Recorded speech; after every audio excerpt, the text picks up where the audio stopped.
इधर मध्य प्रदेश में सियासी भूचाल के बाद कांग्रेस छोड़ ज्योतिरादित्य सिंधिया बीजेपी में शामिल हो गए हैं। बीजेपी अध्यक्ष जेपी नड्डा की मौजूदगी में ज्योतिरादित्य सिंधिया बीजेपी में शामिल हुए। इस दौरान जेपी नड्डा ने सिंधिया का स्वागत किया। दूसरी तरफ ज्योतिरादित्य सिंधिया ने भी प्रधानमंत्री मोदी और अमित शाह का अभिनंदन किया। तो ये एक बड़ी खबर आज आई, जब लगातार कहा जा रहा था कि 12:30 बजे के आसपास शामिल हो सकते हैं ज्योतिरादित्य सिंधिया, लेकिन 2 बज गए। उसके बाद भी ये भी खबरें आई कि वो शुभ मुहूर्त का इंतजार कर रहे हैं। तो आखिरकार ये बड़ी तस्वीर सामने आई जिसमें ज्योतिरादित्य सिंधिया के साथ जेपी नड्डा उन्हें पार्टी की सदस्यता दिलाते हुए। नौजवान भी बेबस हो चुका है, रोजगार के अवसर नहीं। वचन पत्र में कहा गया था कि हर महीने प्रति माह एक अलाउंस दिया जाएगा, उसकी सूद नहीं। और उसी के साथ जहां रोजगार के अवसर नहीं उत्पन्न हो पाए हैं, वहां भ्रष्टाचार के बड़े अवसर उत्पन्न हो चुके हैं। आज एक ट्रांसफर उद्योग चल रहा है मध्य प्रदेश में, रेत का माफिया चल रहा है मध्य प्रदेश में। और जब यह स्थिति राष्ट्र स्तर पर अलग विडंबना, राज्य स्तर पर अलग स्थिति, और जब सत्य के पथ पे कोई व्यक्ति चलता है, मूल्यों के आधार पर कोई व्यक्ति चलता है, तो तब मैंने निर्णय लिया कि आज अगर भारत माता और भारत को हमें प्रगति और विकास के रास्ते पे चलाना होगा, तो आज मैं अपने आप को सौभाग्यशाली समझता हूं कि नड्डा जी ने, प्रधानमंत्री जी ने और अमित शाह जी ने मुझे वो मंच प्रदान किया जिसके आधार पर जनसेवा और राष्ट्र सेवा पर हम लोग आगे बढ़ पाए।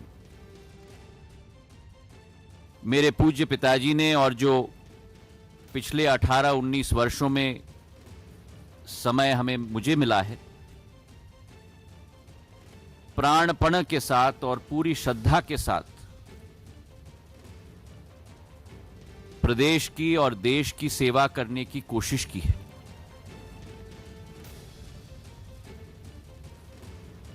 भारतीय कांग्रेस पार्टी के द्वारा। लेकिन मन व्यतीत है और मन दुखी भी है, क्योंकि जो आज स्थिति उत्पन्न हुई है, मैं ये कह सकता हूं विश्वास के साथ कि जनसेवा का लक्ष्य की पूर्ति आज उस संगठन के माध्यम से नहीं हो पा रही।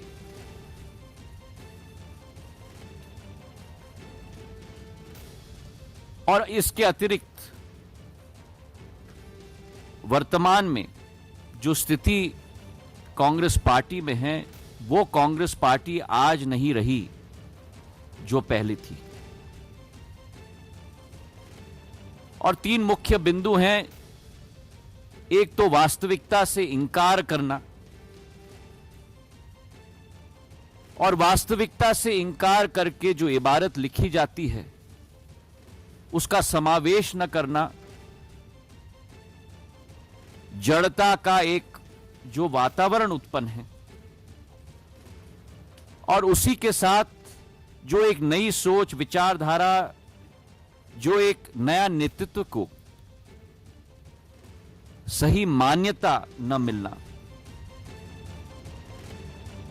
मैं मानता हूं कि इस वातावरण में, जहां राष्ट्र स्तर पर यह स्थिति हो चुकी है, वहीं मेरे गृह राज्य में जो मेरा दिल का भाग है, मेरा मध्य प्रदेश, एक सपना हमने पिरोया था जब 2018 में वहां सरकार बनी थी। लेकिन 18 महीने में वे सपने पूरी तरह से बिखर गए।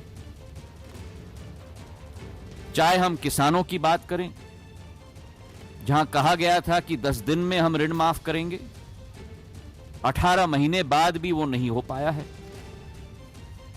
आज भी पिछले फसल का बोनस ना मिल पाया, ओलावृष्टि की मुआवजा ना मिल पाई, और जो स्वतः मैंने एक आंदोलन छेड़ा था सत्याग्रह का मंदसौर के गोलीकांड के बाद, आज भी हजारों किसान हैं मध्य प्रदेश में जिनके विरुद्ध आज भी केस आज भी लगे हुए हैं। आज हमारे लिए बहुत ही खुशी की बात है कि उनके पौत्र ज्योतिरादित्य सिंधिया जी आज भारतीय जनता पार्टी में शामिल हुए हैं। मैं अपनी ओर से और सभी कार्यकर्ताओं की तरफ से उनका आने पर हार्दिक अभिनंदन करता हूं और स्वागत करता हूं। ज्योतिरादित्य जी का आना, इनके अपना स्थान और अपना नेतृत्व और अपनी नेतृत्व की प्रखरता, उन सबसे हम वाकिफ़ हैं, लेकिन हमारे लिए आना इनका इस विचारधारा में हम मानते हैं कि ये परिवार के सदस्य हैं और परिवार के सदस्य में वो शामिल हो रहे हैं, अपने परिवार में शामिल हो रहे हैं, इसलिए मैं उनका हार्दिक अभिनंदन करता हूं और स्वागत करता हूं।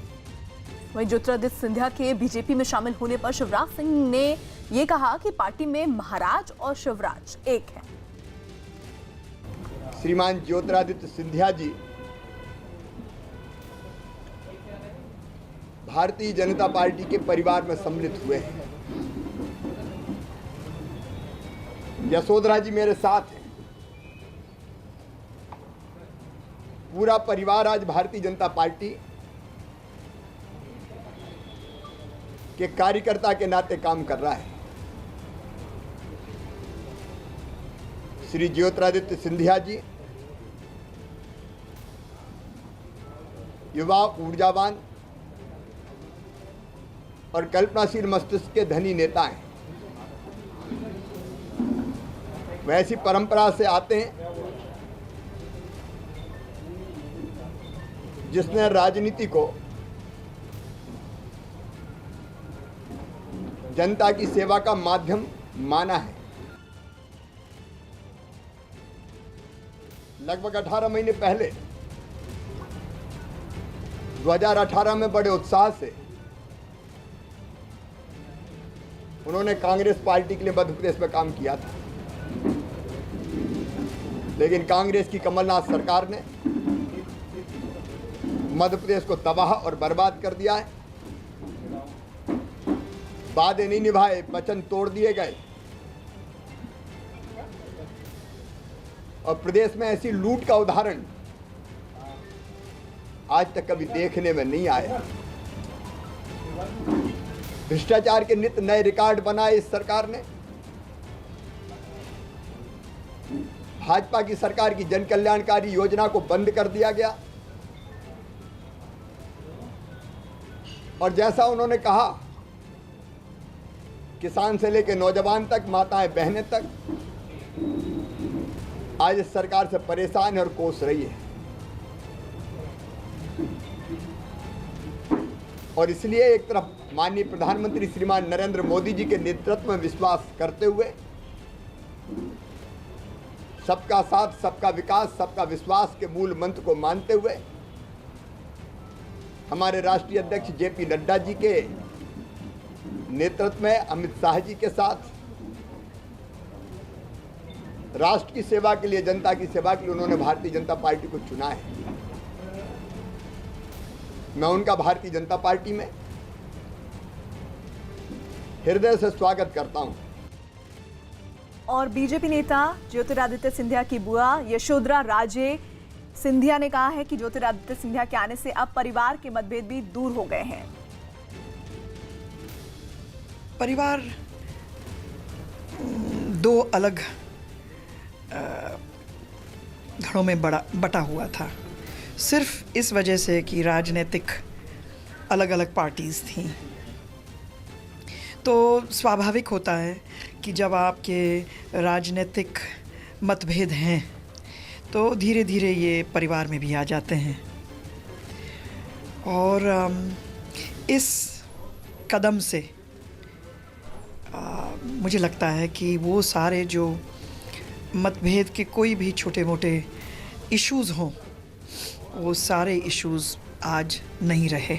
रोम रोम में भारतीय जनता पार्टी है, उसके पहले जनसंघ और दीपक, तो दोनों चीज़ साथ साथ चलती हैं। अगर हम परिवार की बात करते हैं तो सिर्फ सिंधिया परिवार की बात नहीं है,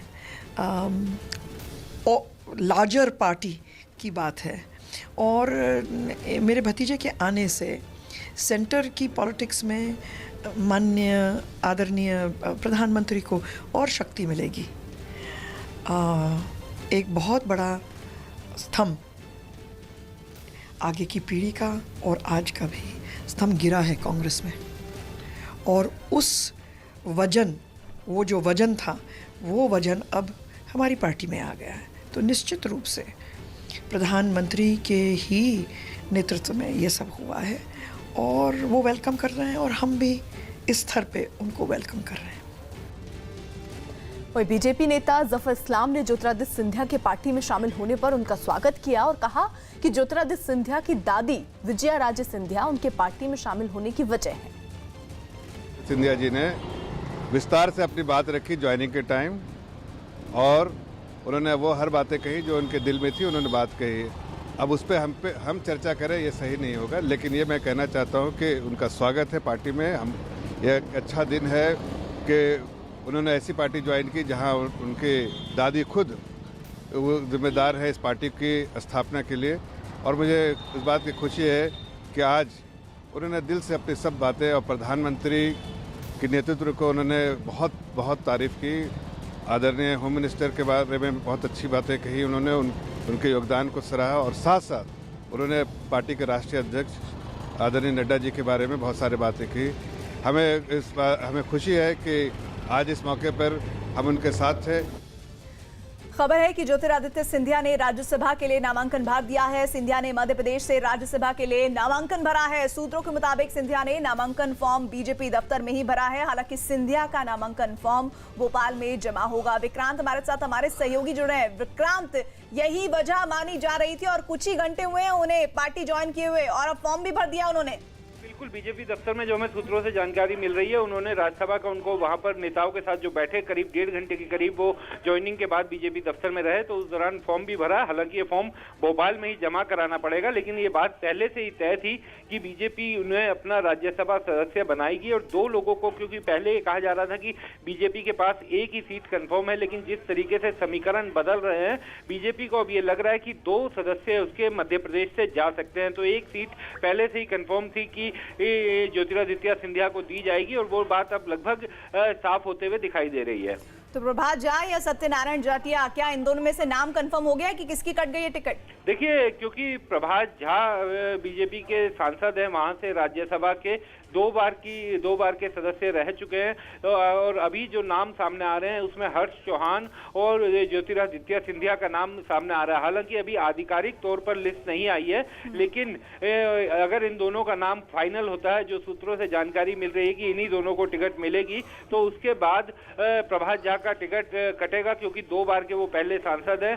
पार्टी उन्हें अगर इन दोनों के नाम पर ही मोहर लगाती है और आधिकारिक लिस्ट में भी इन दोनों का नाम आता है, तो उनकी टिकट काटी जाएगी। जी, शुक्रिया।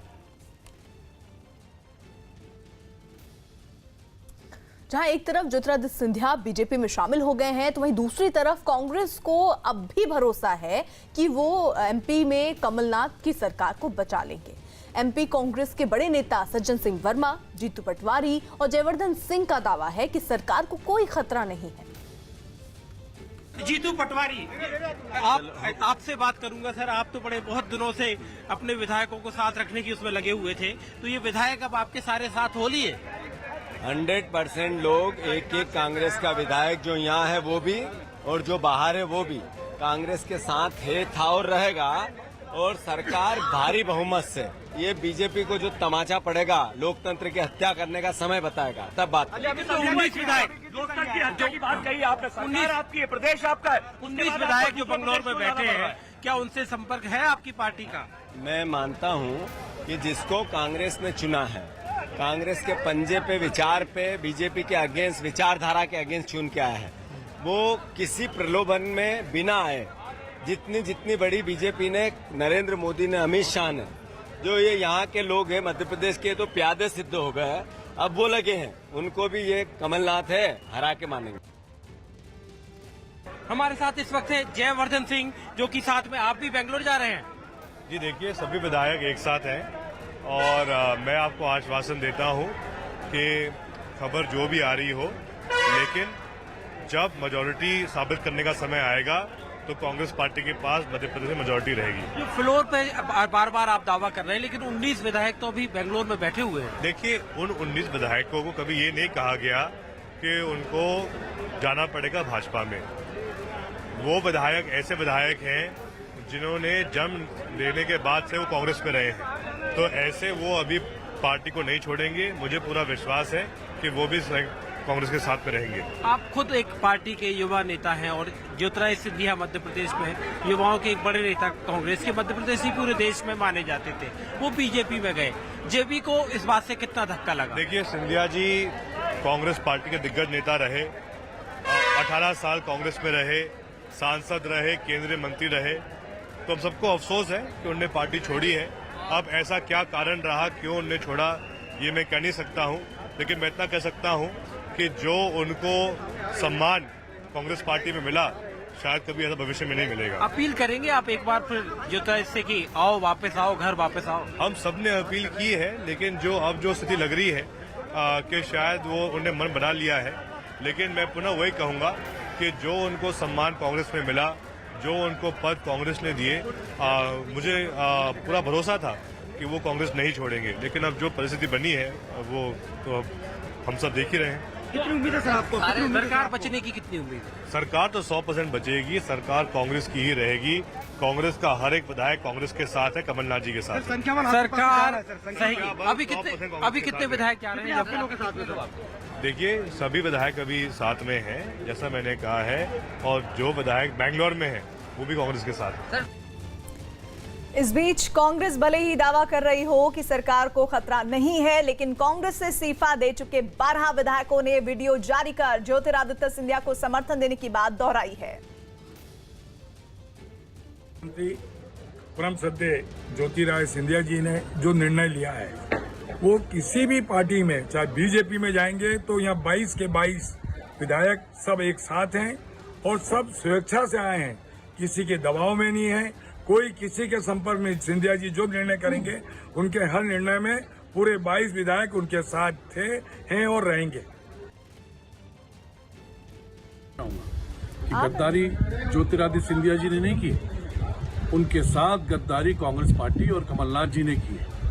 ये जानते हुए कि सिंधिया जी की मेहनत ने मध्य प्रदेश से 15 साल बाद सरकार बनाई है, और उस व्यक्ति को इतना उपेक्षित करना, उनके लोगों को उपेक्षित करना, एक और जहां आप बात करते हो कि खजाना खाली है और दूसरी तरफ 12,000 करोड़ के काम छिंदवाड़ा की कॉन्स्टिट्यूंसी में किए जाते हैं, क्या बाकी विधायक और बाकी मंत्री क्या झक मार रहे हैं? क्या हमारी उपेक्षा नहीं है? क्या मध्य प्रदेश में जनता के साथ छलावा कांग्रेस ने नहीं किया? 10 दिन का कर्ज माफी का जो ऐलान किया था, क्या हुआ उसका? हम पूछना चाहते हैं। आज हम क्षेत्र में जाते हैं तो जनता हमसे पूछती है, कर्ज माफी का क्या हुआ, भ्रष्टाचार रोकने का क्या हुआ, व्यापम का क्या हुआ? ये सारी बातें अब हम जिस भी पार्टी में आदरणीय महाराज ज्योतिरादित्य सिंधिया जी जाएंगे, उसके माध्यम से हम उनके साथ जाएंगे। 20 के 20 पूरी तरीके से हम एक हैं और किसी प्रकार का संपर्क, और जो टीवी हम देख रहे हैं, और मैं अपने विधायक भाइयों को भी कहना चाहता हूं कि आने वाले समय में कांग्रेस पार्टी नेस्तनाबूद हो जाएगी मध्य प्रदेश के अंदर। और सभी अपनी मर्जी से हैं, श्रीमंत ज्योतिरादित्य सिंधिया जी के आशीर्वाद से हैं, और जहाँ अच्छा निर्णय लिया है महाराज ने कि हमको वे किसी जगह पे ले जा रहे हैं। अगर महाराज साहब किसी जगह पे नहीं ले जाते, हम लोगों से अगर वो कहते, सब मैं अपने से खुद कहती हूँ कि कुआं में गिरना है तो कुआं में भी गिरूंगी, पर महाराज के साथ रहूंगी। जहाँ हमारे श्रीमंत महाराजा साहब हैं, वहाँ इमरती देवी है, और जितने हम 22 विधायक हैं, सब हंसी खुशी से हैं और सब अपनी इच्छा से हैं। वही ज्योतिरादित्य सिंधिया के कांग्रेस से इस्तीफे के बाद राहुल गांधी ने पहली बार बयान दिया। राहुल ने कहा कि ज्योतिरादित्य अकेले इकलौते ऐसे शख्स हैं जो कभी भी उनके घर आ सकते हैं। राहुल ने सिंधिया को एड्रेस करते हुए बोला कि वो उनके साथ कॉलेज में भी पढ़ते थे। दरअसल ये जब उनसे सवाल पूछा गया कि ज्योतिरादित्य सिंधिया कांग्रेस को छोड़कर अब बीजेपी में शामिल हो रहे हैं, पहले तो उन्होंने उसका कोई जवाब नहीं दिया, लेकिन ये जो आरोप लग रहे थे कि वक्त नहीं दिया गया, राहुल गांधी कई बार ज्योतिरादित्य सिंधिया उनसे मिलना चाहते थे राहुल गांधी से, लेकिन राहुल गांधी ने उनको वक्त नहीं दिया। इसके जवाब में राहुल गांधी ने ये बात कही कि वो कभी भी उनके घर आ सकते थे, वो अकेले ऐसे शख्स हैं और वो उनके साथ पढ़ाई कर चुके हैं, यानी क्या भावात्मक रिश्ता रहा होगा उसको बताते हुए राहुल गांधी ने कहा कि ये बात तो बिल्कुल मुमकिन नहीं है कि उन्होंने उनसे मिलने का वक्त नहीं दिया हो। तो कुल मिलाकर राहुल गांधी की ये पहली प्रतिक्रिया। कई बार उनसे ये सवाल पूछे गए ज्योतिरादित्य सिंधिया से रिलेटेड कि आखिरकार अब जब वो दामन छोड़ रहे हैं कांग्रेस का, 18 साल पुराना ये रिश्ता जो वो तोड़ रहे हैं बीजेपी में, वो अब से थोड़ी देर पहले ही शामिल हो गए। जब ये सवाल उनसे पूछा गया तो फिलहाल तो उन्होंने कुछ नहीं बोला, लेकिन ये सवाल जो उठ रहे थे कि ज्योतिरादित्य सिंधिया पिछले 1 साल से परेशान थे, मिलना चाहते थे, कई मुद्दों को उनके सामने रखना चाहते थे, लेकिन राहुल गांधी उनको मिलने का वक्त नहीं दे रहे थे। इस पूरे सवाल पर उन्होंने ये जवाब जरूर दिया कि वो एक अकेले इकलौते ऐसे शख्स थे जो कभी भी उनके घर आ सकते थे, उनको परमिशन लेने की जरूरत नहीं थी और वो उनके साथ पढ़े हैं। इधर यूपी सरकार ने सुप्रीम कोर्ट ने इलाहाबाद हाईकोर्ट के फैसले को चुनौती दी है। हाईकोर्ट ने यूपी सरकार को लखनऊ हिंसा के 57 आरोपियों के पोस्टर हटाने के निर्देश दिए थे, जिसके बाद सरकार ने सुप्रीम कोर्ट में अपील की है। याचिका पर कल सुबह 10:30 बजे सुनवाई कोर्ट करेगा। सीएए के खिलाफ प्रदर्शन के दौरान लखनऊ में हिंसा हुई थी। अजीत हमारे साथ हमारे सहयोगी जुड़ रहे हैं। अजीत, अब हाईकोर्ट से मामला सुप्रीम कोर्ट जा पहुंचा।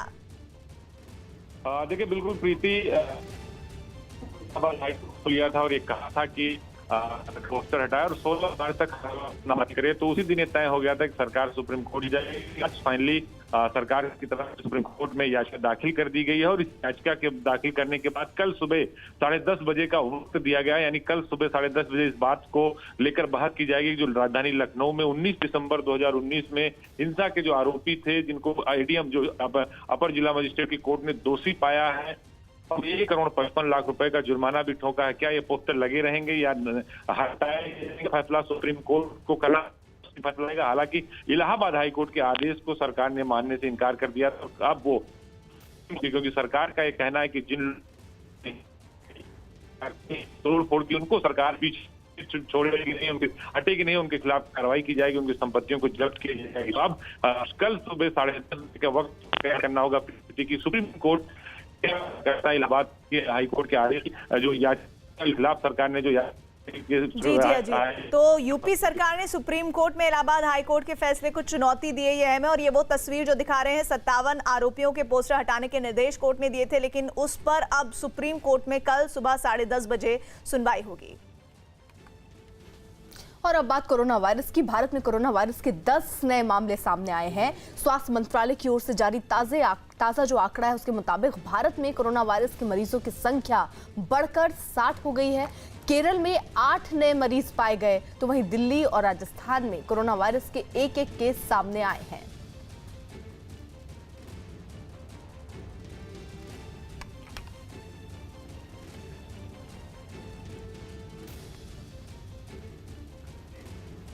तो कोरोना वायरस से अब 60 मरीज इसके सामने आए हैं, 10 नए मामले सामने आए। इससे पहले केरल में भी 3 मरीज जो सबसे पहले सामने आए थे, हालांकि ये कहा जा रहा था उनको ठीक करके घर भी वापस भेज दिया गया है, लेकिन अब केवल अगर केरल की बात करें तो 8 मामले अब केरल से निकलकर सामने आए हैं, जिसके बाद स्वास्थ्य विभाग का कहना है कि और सतर्कता बरतनी होगी। इसके साथ ही साथ जो बाहर से लोग आ रहे हैं उन पर भी निगरानी रखी जा रही है, एयरपोर्ट पर खास तैयारी रखी गई है और अस्पतालों में भी नए वार्ड बनाए गए हैं ताकि लोगों को कोरोना वायरस जो भी पीड़ित हैं उनको अलग रखा जा सके।